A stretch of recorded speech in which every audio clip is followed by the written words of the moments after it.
Hello दोस्तों, आप सभी का बहुत बहुत स्वागत है स्लीपी क्लासेस में। एंड आज हम जो है वो इंग्लिश का एक नया टॉपिक जो है वो शुरू करेंगे और वो टॉपिक है प्रोनाउंस। तो प्रोनाउंस क्या होते हैं एंड कहाँ कहाँ बेसिकली एरर आता है हमें एरर स्पॉटिंग में, क्या क्या इसके रूल्स होते हैं और लास्ट में कुछ क्वेश्चंस जो है वो हम आज सॉल्व करेंगे। तो चलिए बिना देर किए शुरू करते हैं। तो सबसे पहले तो प्रोनाउंस होते क्या है? Pronouns are the words used to replace nouns और नाउन ग्रुप्स ऑलरेडी मेंशन। तो प्रोनाउंस क्या होते हैं? प्रोनाउंस वो वर्ड्स होते हैं जो नाउन्स को रिप्लेस करते हैं या नाउन ग्रुप्स को रिप्लेस करते हैं जो ऑलरेडी मेंशन होते हैं। अब इसे मैं एग्जाम्पल के थ्रू समझाती हूँ। जैसे कि एग्जाम्पल है Ram went to the market. Ram went to the market and he saw a puppy there। ठीक है, अब देखो यहाँ पे हमने क्या क्या प्रोनाउंस यूज किए। पहला, इसमें नाउन क्या है? राम इसमें क्या है? एक प्रोनाउन है। ठीक है, अब हमने क्या किया है, इसको जो है रिप्लेस किया है किसी और वर्ड से। किससे? ही से। पहले हम बोल रहे Ram went to the market और हम बोल रहे he saw a puppy there. तो हमने राम को किससे, नाउन को किससे रिप्लेस किया? ही से। तो ये ही क्या है? प्रोनाउन है। ठीक है, सो ये होते हैं हमारे प्रोनाउन। प्रोनाउन वो वर्ड्स होते हैं जो नाउन्स को रिप्लेस करते हैं। ठीक है, सो दे आर प्रोनाउंस। और हमारे नाउन्स क्या होते हैं? नाउन्स में के ऊपर मैं पूरा लेक्चर जो है वो बना चुकी हूँ। अगर आपको नाउन्स अच्छे से समझने हैं, इन डिटेल में समझ रहे हो, तो आप मेरे पिछले वीडियोस जाके देख सकते हैं। तो नाउन्स क्या होते हैं? बेसिकली नाउन्स होते हैं हमारे नेमिंग वर्ड्स। मीन्स किसी भी चीज का, जगह का या किसी भी का भी नाम है तो हम उन्हें बोलते हैं हमारे नाउन्स। ठीक है, next, errors in the use of pronouns. अब प्रोनाउंस जो है वो कहाँ कहाँ यूज होते हैं, मीन्स कैसे कैसे यूज होते हैं, इसके बेसिक रूल्स क्या होते हैं वो अभी हम डिस्कस करेंगे। So number 1 is pronoun one must be followed by one's. कि जब भी हम प्रोनाउन वन यूज करते हैं तो उसको हमें वंस से फॉलो करना है। जैसे कि एग्जाम्पल देखते हैं, one must do one's duty to one's country. ठीक है, कि किसी को भी जो है वो अपनी ड्यूटी जो है वो खुद करनी चाहिए। ठीक है, अपनी कंट्री के लिए। ओके, सो वन को हमेशा हम फॉलो करेंगे बाय वंस। ठीक है, वन के बाद हमेशा क्या आएगा? वंस आएगा। ओके, उसके बाद नेक्स्ट रूल क्या है? when one means one in number, the pronoun for it is third person singular। ठीक है, कि जब भी हम बोलते हैं ना वन, जब भी वन को हम बोलते हैं वन इन नंबर, जैसे one of his friends, one of his classmates. One of his friends का मतलब है कि उसके फ्रेंड्स में से कोई एक, वन ऑफ हिज क्लासमेट्स में से मीन्स उसके क्लासमेट्स में से कोई एक, मतलब कि नहीं, बहुत सारों में से जब हम कोई एक को रेफर करते हैं तो जो प्रोनाउन हम यूज करते हैं उसके बाद वो होता है हमारा third person singular. Third person singular means either वो ही होगा, शी होगा या इट होगा। ठीक है, सिंगुलर होगा। Example, one of them has given up his studies. कि उनमें से किसी एक ने जो है, कि उनमें से एक ने क्या है, अपनी स्टडीज क्या है, छोड़ दी हैं। अब इसमें थर्ड पर्सन सिंगुलर है।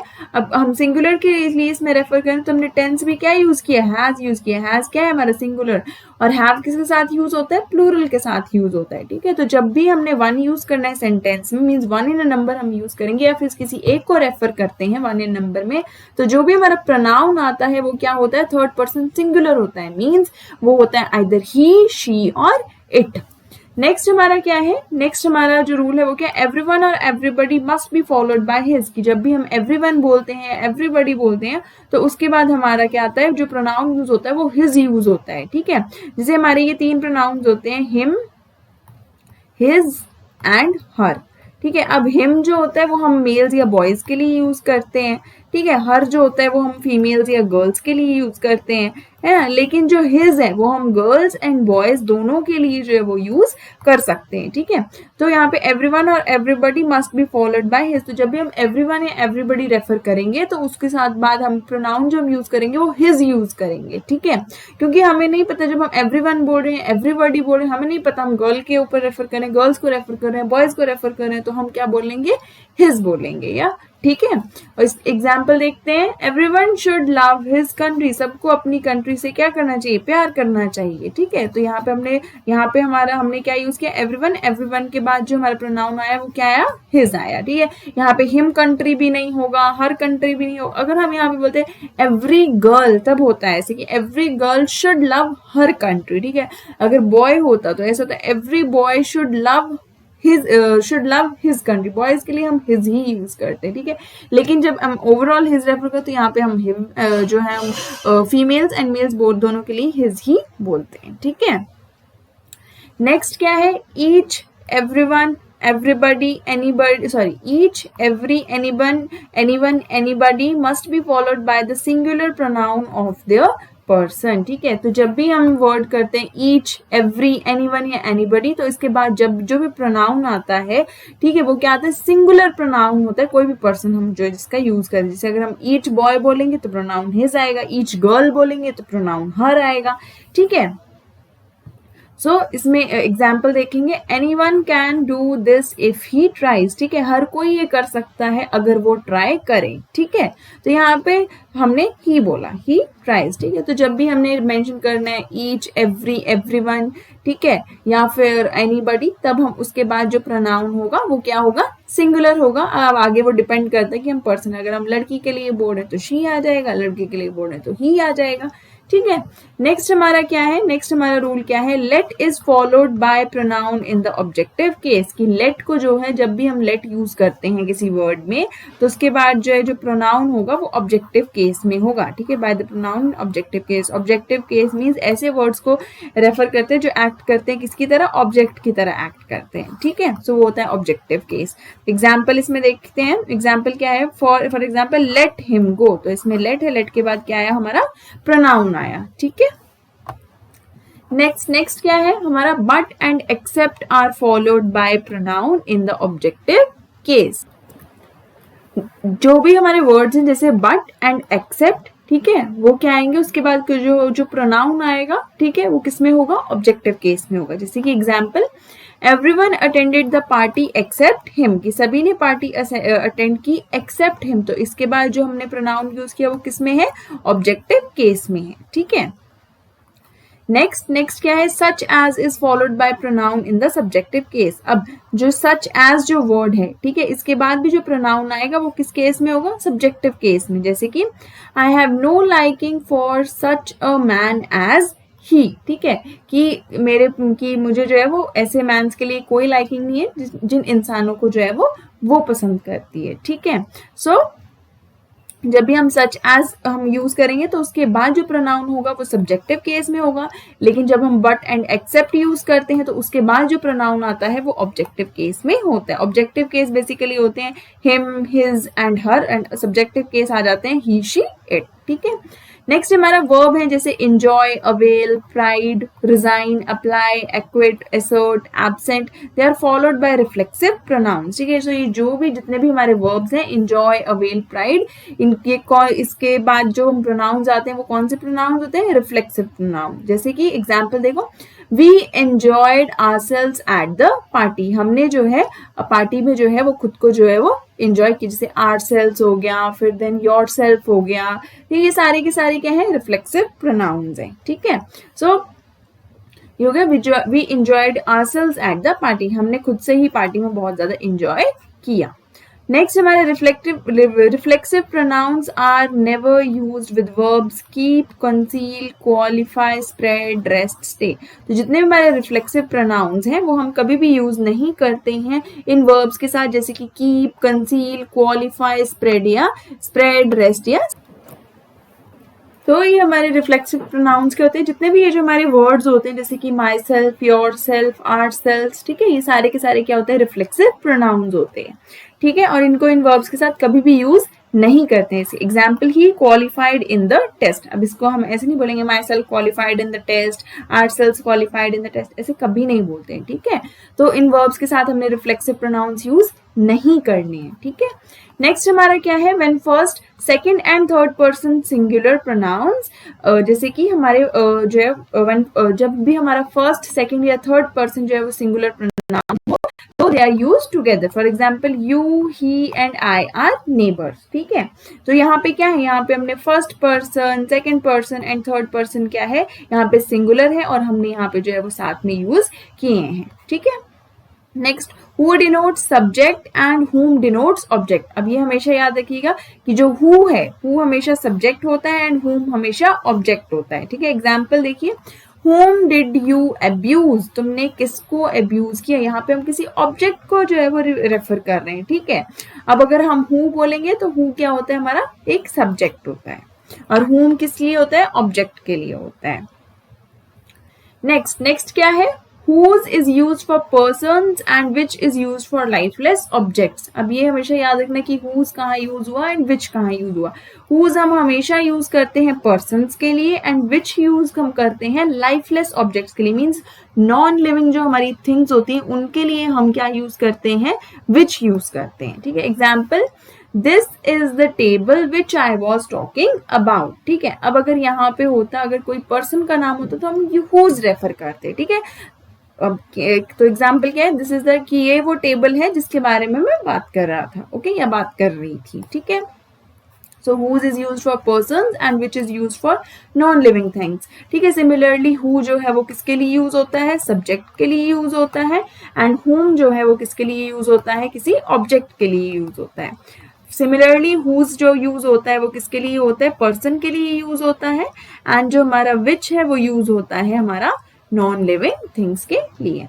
Now which conveys additional information and that explains a certain things. अब क्या होता है कि जो which है वो एक additional information provide करता है, लेकिन जो that word है, that pronoun है, वो explain करता है कोई एक certain thing. Example, I will tell you the first thing which I remember. अब यहाँ पे क्या है, ये क्या है कि I will tell you the first thing, कि मैं आपको वो चीज पहले बताती हूँ जो मुझे याद थी. तो यहाँ पे क्या है, यहाँ पे एक additional information जो है वो कन्वे कर रहा है, इसीलिए हमने which यूज किया. और that जो है, जब भी हम कोई सर्टेन एक चीज एक्सप्लेन करते हैं, ठीक है, जैसे I know that. ठीक है, I know that he is handsome. ठीक है, I know that, जब हम that इसमें क्या है, एक सर्टेन थिंग जो है वो हम एक्सप्लेन कर रहे हैं. Okay, next, each other is used for two and one another is used for more than two. जब each other हम बोल रहे हैं तो कोई दो चीजों के लिए हम बोलते हैं and one another जब हम बोलते हैं तो कोई दो से अगर ज्यादा है तब हम बोलेंगे. Example,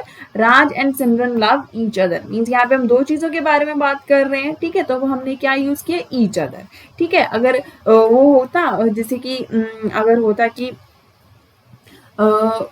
everybody this family loves one another. तो this family में हम बहुत सारे members को रेफर कर रहे हैं. ठीक है, family members love one another. तो family members में हम बहुत ज्यादा को रेफर कर रहे हैं, तब हमने क्या, more than दो से ज्यादा है. ठीक है, तब हमने बोलना है one another. लेकिन जब हम दो ही persons की बात कर रहे हैं तब हम बोलते हैं each other. ठीक है, सो ये था. नेक्स्ट रूल क्या है, the complement of the verb to be when it is expressed by a pronoun should be in nominative case. कि जो भी हमारा वर्ब का जो कॉम्प्लीमेंट होता है, जब हम उसे प्रोनाउन से एक्सप्रेस करते हैं तो वो एक नॉमिनेटिव केस जो है वो होना चाहिए. अब हमारा नॉमिनेटिव केस क्या होता है, नॉमिनेटिव केस मीन्स जब भी कोई नाउन या प्रोनाउन है सेंटेंस में, उसे हमें एज अ सब्जेक्ट एक्सप्रेस करना है, तब हम उसे बोल देते हैं कि वो नॉमिनेटिव केस है. जैसे कि example, it was he who did it. तो इसमें क्या है, इसमें जो हमारा प्रोनाउन है वो क्या है, हमारा जो है वो इसमें है, क्या बोलते हैं, सब्जेक्ट है. इसीलिए जो है ये क्या है, हमने किस में एक्सप्रेस किया, ये हमने नॉमिनेटिव केस में एक्सप्रेस किया है. नेक्स्ट रूल क्या है, when the same person is the subject and object it is necessary to use reflexive pronouns. जब एक ही इंसान सब्जेक्ट भी है और ऑब्जेक्ट भी है तब हम रिफ्लेक्सिव प्रोनाउंस यूज करते हैं. और रिफ्लेक्सिव प्रोनाउंस क्या होते हैं, ये जितने भी हमारे वर्ड्स होते हैं, जैसे myself, ourself, yourself. ठीक है, ये जितने भी हमारे वर्ड होते हैं ये सारे के सारे क्या है, reflexive pronouns. Example, I cut my self shaving this morning. अब यहाँ पे हमारा जो सब्जेक्ट है और जो ऑब्जेक्ट है, ठीक है, वो एक ही चीज है. ठीक है, तो एक ही सेम ही पर्सन है, तो हमने क्या यूज किया है, रिफ्लेक्सिव प्रोनाउन. जैसे कि I cut my self shaving this morning, मैंने अपने आप को मेरा जो है वो कट गया, मैंने अपने आप को कट लगा ली जब मैं सुबह जो है शेव कर रहा था. ओके, नेक्स्ट क्या है, next when a pronoun is the object of a verb और preposition it should be in objective case, कि जब भी प्रोनाउन जो है when a pronoun is the object of a verb, जब भी जो प्रोनाउन है वो वर्ब का ऑब्जेक्ट होता है या प्रेपोजिशन होता है, तब उसे हम ऑब्जेक्टिव केस में जो है वो लिखते हैं. Example, these books are for you and me, ये बुक्स जो है वो तुम्हारे लिए हैं और मेरे लिए हैं. तो यहाँ पे भी हमने क्या किया, इनको ऑब्जेक्टिव केस में जो है वो यूज किया है. Next, the relative pronoun should be placed as near as possible to the antecedent. ठीक है, कि जब भी जो भी हमारा रिलेटिव प्रोनाउन है, ठीक है, उसे हम कहाँ पे प्लेस करते हैं, it should be placed as near as to the antecedent. उसे हमें जो है वो बिल्कुल जो एंटीसेंडेंट है उसके जो पास में जो है वो हमें रखना. हमारे रिलेटिव प्रोनाउंस कौन कौन से होते हैं, जो भी हमारे वर्ड्स हैं, जैसे कि जो भी हमारे प्रोनाउंस हैं, जैसे दैट, whom, फिर whose, which, ये जितने भी हमारे जो वर्ड्स हैं ये सारे के सारे हमारे रिलेटिव प्रोनाउंस होते हैं. एंटीसीडेंट क्या होते हैं, जो ऐसे वर्ड्स हैं या जो ऐसे नाउन्स हैं जिनको हम बाद में प्रोनाउन से रिप्लेस कर देते हैं, उन्हें हम एंटीसीडेंट बोलते हैं. Example, here is the book that you lent me, ये रही तुम्हारी बुक जो तुमने मुझे जो थी वो थोड़ी देर के लिए जो तुमने मुझे बोरो की थी. ओके, तो यहाँ पे क्या है, यहाँ पे हम यू जो है हम एज एन एंटीसेंडेंट जो है वो हम यूज कर रहे हैं. ओके, नेक्स्ट क्या है, the case of the pronoun following than and as is decided by mentally supplying the verb and completing the sentence. ठीक है, कि the case of pronoun following, की जो भी प्रोनाउन के केस हैं जिसमें दैन आता है या एज आता है, ठीक है, is decided by mentally supplying the verb and completing the sentence. उसको हम बेसिकली हम यूज करते हैं सेंटेंस को कंप्लीट करने के लिए, जैसे कि फॉर एग्जाम्पल मेंटली कंप्लीट करने के लिए. Okay, example, I love you more than he, कि मैं तुम्हें उससे ज्यादा प्यार करता हूँ. ठीक है, तो यहाँ पे क्या है, हम बेसिकली दैन हम हमेशा कंपैरिजन के लिए यूज करते हैं. ठीक है, और बेसिकली ये क्या कर रहे हैं, सेंटेंस को कंप्लीट कर रहे हैं. तो ये एक रूल है. ओके, सो ये थे जितने भी रूल थे वो सारे के सारे ये थे अभी तक कि प्रोनाउंस में हम कैसे कैसे जो है वो हमने यूज करना है. ठीक है, सो आप इन रूल्स को एक बार फिर से इनको गो थ्रू करिएगा एंड फिर आपको जो है वो सारे के सारे क्लियर हो जाएंगे. एंड रेस्ट आप जितना प्रैक्टिस करेंगे उतने ज्यादा रूल्स क्लियर होंगे. तो चलिए अब कुछ क्वेश्चन सॉल्व करते हैं. अब क्वेश्चन से क्या है, ये सारे के सारे क्या है, हमारे प्रीवियस ईयर क्वेश्चंस हैं. ये सारे के सारे प्रीवियस ईयर किसी न किसी एग्जाम में जो है वो आए हुए हैं. एंड फॉर द नेक्स्ट भी जो है वो ऐसे ही क्वेश्चन जो है आपको एग्जाम में जो है प्रोनाउन से जो है वो आएंगे. तो चलिए इनको शुरू करते हैं. नंबर फर्स्ट क्या है, the interviewer asked the candidate to what district he came from. अब इसमें जो है एरर है वो कहाँ पर है, वो हमें क्या है, हमें टू व्हाट नहीं आएगा, हमें यहाँ पे आएगा विच. ठीक है, करेक्ट सेंटेंस होगा फिर हमारा, the interviewer asked the candidate which district he came from. ठीक है, कि इंटरव्यूअर ने पूछा कि कौन से डिस्ट्रिक्ट. मैंने पहले भी बताया था कि विच हम किस लिए रेफर करते हैं, कि जब या तो हम एडिशनल इंफॉर्मेशन प्रोवाइड कर रहे हो या किसी हम नॉन लिविंग थिंग के बारे में जो है वो हम बात कर रहे हो, तब हम विच जो है वो यूज करते हैं. तो करेक्ट सेंटेंस होगा यहाँ पे, the interviewer asked the candidate which district he came from. Next क्या है, this is the boy whom I think had won the gold medal in the dance competition. अब इसमें क्या है, इसमें एरर जो है इस बी पार्ट में. अब यहाँ पे whom नहीं आएगा, यहाँ पे क्या आएगा, who आएगा. ठीक है, whom हमने देखा था, whom हम किस लिए रेफर करते हैं, whom हम ऑब्जेक्ट के लिए रेफर कर रहे हैं और who हम सब्जेक्ट के लिए रेफर कर रहे हैं. ठीक है, अब इसमें जो सब्जेक्ट है वो क्या है, दिस इज, जो बॉय है वो सब्जेक्ट, दिस जो है वो सब्जेक्ट है एंड दिस जब सब्जेक्ट है तो प्रोनाउन जो होगा वो हु आएगा, हु नहीं आएगा. ठीक है, so correct sentence, this is the boy who I think had one the gold medal in the dance competition. Now next क्या है, this is not the sense which concerns us here. अब इसमें जो हमारा जो एरर है वो कहाँ पर है, एरर हमारा अगेन बी पार्ट में है. यहाँ पे विच नहीं आएगा, यहाँ पे दैट आएगा, क्योंकि विच किस लिए, एडिशनल इन्फॉर्मेशन के लिए हम यूज करते हैं. यहाँ पे एडिशनल इन्फॉर्मेशन हम नहीं दे रहे, हम एक सर्टेन पॉइंट के बारे में बात कर रहे हैं, सर्टेन, तो हम यहाँ पे जो प्रोनाउन यूज करेंगे वो दैट यूज करेंगे. तो करेक्ट सेंटेंस होगा, this is not the sense that concerns us here. Next हमारा क्या है, what ever work that which you undertake put your best efforts in it. अब इसमें एरर अगेन बी पार्ट में है, इसमें दैट विच नहीं आएगा, इसको कंप्लीटली रिमूव कर देंगे. ठीक है, तो करेक्ट सेंटेंस होगा, what ever work you undertake put your best efforts in it. यही इसमें करेक्ट सेंटेंस होगा. लास्ट क्या है, लास्ट अगेन होमवर्क है, आप मुझे इसका आंसर जल्दी से कमेंट बॉक्स में कमेंट करके बताएंगे। I going there will not solve this complicated problem. अब यहाँ पे क्या है, यहाँ पे हम एक ही पर्सन की तरफ रेफर कर रहे हैं, तो मैं इतना हिंट दे देती हूँ कि यहाँ पे क्या है, हम जो है एक जो प्रोनाउन यूज करेंगे, ठीक है, वो आप ही मुझे बताएंगे हम कौन सा प्रोनाउन जो है वो यूज करेंगे। आई गोइंग देयर नहीं आएगा, आई गोइंग देयर बिल्कुल नहीं आएगा, ही भी नहीं आएगा, शी भी नहीं आएगा, कौन सा प्रोनाउन यहाँ पे आएगा, आप मुझे जल्दी से कमेंट बॉक्स में इसका आंसर जो है वो कमेंट करके बताइए। तो ये था आज का लेक्चर, जल्दी मिलते हैं नेक्स्ट टॉपिक के साथ, नेक्स्ट क्वेश्चंस के साथ, एंड तब तक के लिए stay safe, take care, and जल्दी से आंसर जो है वो कमेंट बॉक्स में कमेंट कर दीजिए।